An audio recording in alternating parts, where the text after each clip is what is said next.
What's up guys, welcome back again।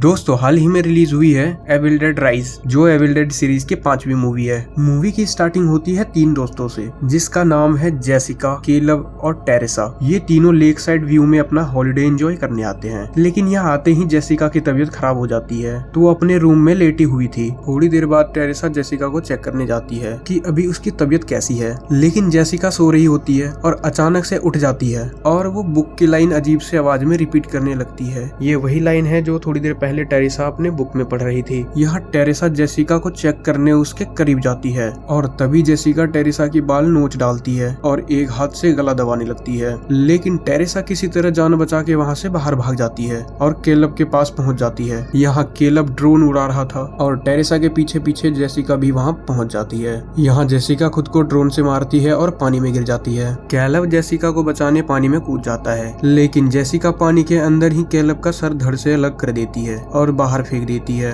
और वो खुद पानी से ऐसे बाहर आती है जैसे कि उसके अंदर काफी सुपर पावर आ गई हो और टेरेसा ये सब देख के चिल्ला रही होती है। यहीं पे मूवी का नाम आता है और यहाँ से एक दिन पहले जाते हैं और बेथ नाम की एक महिला को देखते हैं जो खुद को बाथरूम में चेक कर रही थी कि वो प्रेग्नेंट है या नहीं, और उसे पता चलता है कि वो प्रेग्नेंट है। इसके बाद वो अपनी बहन एली के घर जाती है। एली के 3 बच्चे हैं। सबसे बड़े बेटे का नाम डैनी, दूसरा ब्रिजेट और सबसे छोटी कैसी। एली 2 महीने पहले ही अपने हस्बैंड से अलग हुई है और उसका पति बस बच्चे पालने के लिए पैसे भेजता है और बच्चों का ध्यान नहीं रखता। और इधर पता चलता है कि बेथ भी अपने म्यूजिक करियर की वजह से ज्यादातर बाहर ही रहती है, इसलिए इन दोनों बहनों के बीच थोड़ी बहुत दरार आ गई है। ये दोनों आपस में बात कर ही रहे होते हैं और अचानक से अर्थक्वेक आ जाती है। इस अर्थक्वेक में इनकी बिल्डिंग की हालत एकदम से बिगड़ जाती है, क्योंकि ये बिल्डिंग बहुत पुरानी हो चुकी थी और ये लोग यहाँ से कुछ दिनों में जाने वाले थे। अर्थक्वेक के समय तीनों बच्चे पिज्जा लेके बाहर से आ ही रहे होते हैं कि अचानक से पार्किंग लॉट में उन्हें एक बड़ा सा होल दिखाई देता है और डैनी उस होल के अंदर जाता है। हमें पता चलता है कि पहले इस जगह बैंक हुआ करता था। डैनी इधर उधर देखता है, उसे कुछ फाइल्स मिलता है और उसी के साथ कुछ रिकॉर्ड्स मिलता है और डैनी को कुछ पुरानी फोटोज भी मिलता है जिसमें 3 फादर यानी प्रीस्ट को देख पाते हैं। साथ ही उसे एक सील्ड कब्र मिलती है एंड देन उसे अचानक से एक किताब भी मिलता है और उसके साथ साथ बहुत सारे होली क्रॉसेस थे, जिसे साफ साफ अंदाजा लगा सकते थे वो किसी एविल को कंटेंट कर रहे थे। लेकिन डैनी रिकॉर्ड्स और किताब को अपने साथ ले आता है, लेकिन ब्रिजेट उसे ऐसा करने से मना करती है। अब ऊपर उसकी माँ एली उन सब के लिए परेशान हो रही थी। साथ ही साथ न्यूज में खबर आती है कि इनके बिल्डिंग के आसपास के सारे इलाके को अर्थक्वेक ने हिट किया था और तभी सारे बच्चे लिफ्ट से ऊपर आ जाते हैं, जिससे वो रिलैक्स हो जाती है। साथ ही साथ उन्हें डांटती है कि अर्थक्वेक के समय लिफ्ट का यूज नहीं करते और डैनी रिकॉर्ड और किताब को अपने रूम में ले आता है और कैसी बेथ के साथ नहाने चली जाती है और डैनी ब्रिजेट के सामने ही किताब को खोलने की कोशिश करता है, लेकिन किताब अजीब से दिखने वाले दांतों से बंद थी, जैसे वो कोई किताब ना हो किसी का मुंह हो। और तभी डैनी की उंगली उन नुकीले दांतों से कट जाती है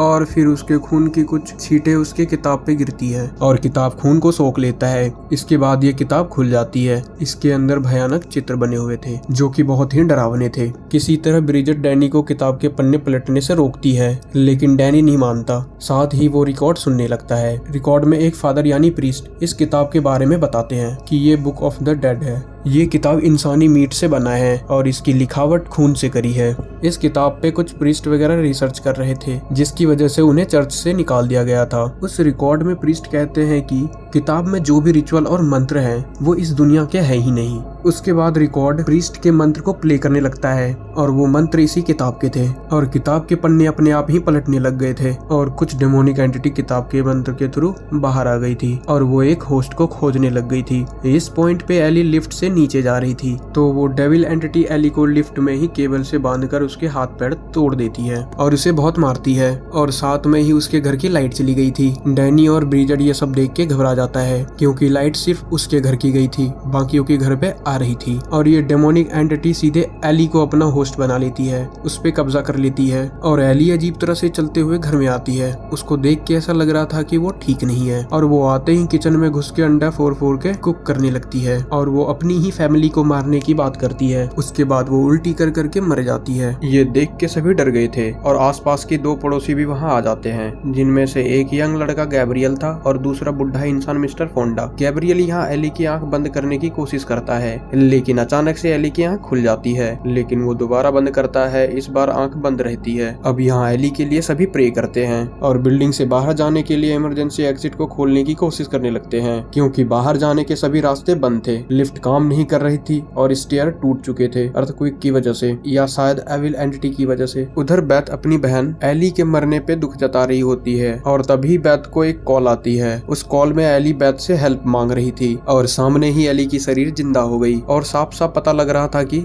एली अब पोजेस हो गई है। लेकिन बेथ फील करती है कि एली की बॉडी तप रही थी। बेथ बच्चों से हेल्प लेके एली को बाथटब में डाल देती है ताकि उसका शरीर गर्म ना रहे और पानी में जाते ही एली को बहुत दर्द होने लगता है, उसकी आंखें उल्टी होने लगती है। लेकिन एली अचानक से बाथटब से बाहर आ जाती है और छत से लटकने लगती है और वो इन सब पे अटैक कर देती है। एली के चिल्लाने से आसपास के कांच टूट जाते हैं और एली इसी कांच से बेथ के हाथ पे स्टैब करती है और एली अपने टैटू बनाने की मशीन ऑन कर देती है और अपने खून से ब्रिजेट के गालों पे खरोचने लगती है। वो ब्रिजेट को मार ही डालती, लेकिन तब तक डैनी एली को मार के उससे दूर कर देता है और वो समझ गया था कि उसके किताब की वजह से ये सब हो रहा है। और तभी एक एली की आवाज सुनाई देती है, आप कौन आना चाहता है? मेरी और गैब्रियल उस आवाज को सुन के घर के गेट तक आ जाता है और तभी एली उस पे हमला कर देती है। गैब्रियल की एक आंख निकाल लेती है अपने मुंह से और उस आंख को अपने पड़ोसी के मुंह में फेंक देती है और गैब्रियल को मार डालती है। गैब्रियल को मारने के चक्कर में एली घर से बाहर हो जाती है, तो इसका फायदा उठा के बेथ घर का गेट बंद कर देती है और एली ने बाहर बहुत सारे लोगों को मार दिया था। और मिस्टर फोंडा एली को अपने गन से शूट करता है, लेकिन एली उसे भी मार देती है। इधर ब्रिजेट डैनी से लड़ाई करती है कि जब से तुमने रिकॉर्ड और बुक को अपने घर के अंदर लाए हो तब से गलत हो रहा है। इसमें बेथ दोनों को समझाती है कि अब लड़ने से कुछ फायदा नहीं है। बाहर से एली कैसी को मीठी मीठी बातों में उलझाती है जिससे कैसी गेट खोल दे। ना समझ कैसी गेट खोल देती है और एली कैसी का गला पकड़ लेती है, लेकिन एन वक्त पे डैनी और बेथ कैसी को एली से अलग कर लेते हैं और गेट फिर से लॉक कर देते हैं। वहीं दूसरी तरफ ब्रिजेट को जो कट लगा था वो इन्फेक्ट होने लगता है और उसके कान, नाक, मुंह हर जगह से काला लिक्विड बाहर निकलने लगता है। उसके बाद वो कीड़े उगलती है और वो भी पोसेस हो जाती है और कांच खाने लगती है। इसके बाद ब्रिजेट अब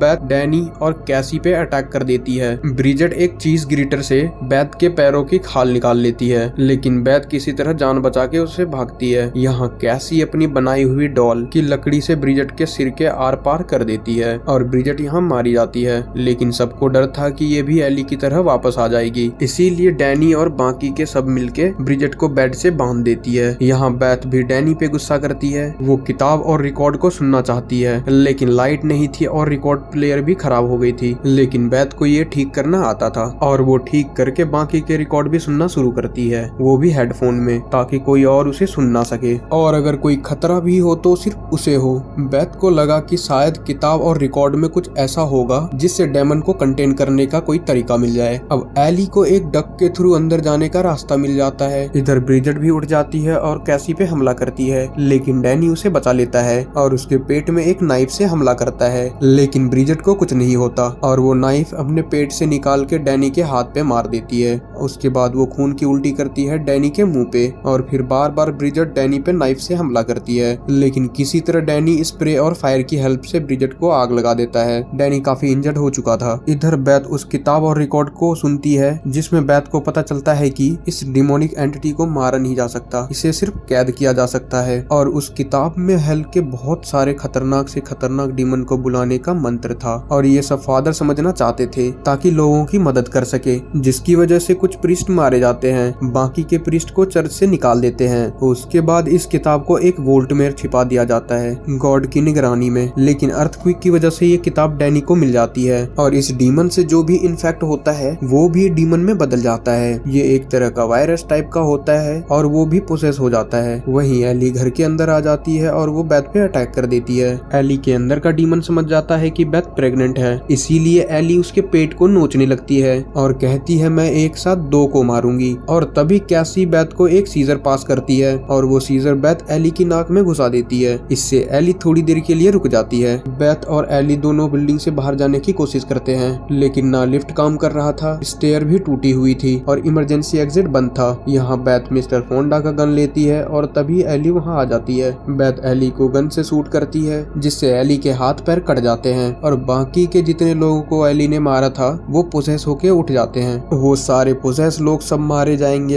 जाएंगे बोलते हैं। ब्रिजेट और डैनी एली के पेट को नोचते हैं उसके अंदर समाने के लिए जिससे मिलके सब एक डीमन बन जाए। और तब तक बेथ कैसी के साथ लिफ्ट में जाती है और किसी तरह लिफ्ट अपने आप ऑन हो जाती है और लिफ्ट जब तक नीचे जाती है उससे पहले लिफ्ट में हर जगह से खून भरना शुरू हो जाती है। लिफ्ट नीचे आती है, खून के दबाव से लिफ्ट खुल जाती है जिससे कैसी और बेथ बाहर फेंका जाती है। किसी तरह ये दोनों उठते हैं और एक कार लेके भागने लगते हैं लेकिन कार एक क्रैक में फंस जाती है। इधर एली भी तब तक आ जाती है। अब एली एक स्पाइडर डीमन की तरह दिख रही थी और किताब में भी ऐसा एक चित्र था। इधर बेथ पार्किंग का दरवाजा खोल के बंद करती है। बेथ कैसी स्लाइड मारते हुए उस पार निकल जाती है लेकिन एली कैसी को वापस खींच लेती है। उसे एक चेन सॉ की मदद से मारने की कोशिश करती है। ऐसे में कैसी को बचाने के लिए बेथ को अंदर आना पड़ता है। इससे पहले एली कैसी को मार पाती बेथ गन से एली पे अटैक कर देती है और कैसी एक ट्रक के नीचे छिप जाती है और यहाँ एली और बेथ के बीच हाथापाई होती है। यहाँ एली कुछ ज्यादा ही पावरफुल थी तो बेथ को पकड़ के एक ग्राइंडिंग मशीन में डालने लगती है लेकिन कैसी ट्रक के नीचे से बाहर आके मशीन बंद कर देती है और बेथ चैन सॉ को एली के पेट में मारती है और कैसी को मशीन वापस ऑन करने को कहती है। अब एली उसी ग्राइंडिंग मशीन में खत्म हो जाती है लेकिन एली की बस मुंडी बचती है जो कि उल्टी सीधी बात बोल रही थी लेकिन बेथ उसे भी मशीन में डाल के खत्म कर देती है और वो दोनों वहाँ से चले जाते हैं। अब अगले दिन जेसिका को देखते हैं और ये वही जेसिका है जो मूवी की स्टार्टिंग में थी। जेसिका इसी बिल्डिंग में किसी एक फ्लोर में रह रही थी और वो पार्किंग लॉट में आती है ताकि वो टेरेसा के साथ वेकेशन पे जा सके। फिलहाल टेरेसा के साथ वो वीडियो कॉल पे होती है, उसे पिक करने जाने वाली थी लेकिन पार्किंग लॉट में खून देख के वो घबरा जाती है। यहाँ डीमन एंटिटी के साथ भले ही एली खत्म हो गई थी लेकिन वो डीमन अभी भी आजाद थी। ऐसे में ये डीमन जेसिका को पोसेस कर लेती है और हमने मूवी की स्टार्टिंग में ही देख लिया क्या हुआ था। इसके साथ मूवी यहीं पे खत्म हो जाती है लेकिन मूवी की एंडिंग अभी बाकी थी और इसके साथ हमें पता चलता है कि अगला पार्ट भी जरूर आएगा और मैं एविल डेड की पिछली मूवी भी जरूर लाऊंगा। तब तक हमारे साथ बने रहिए।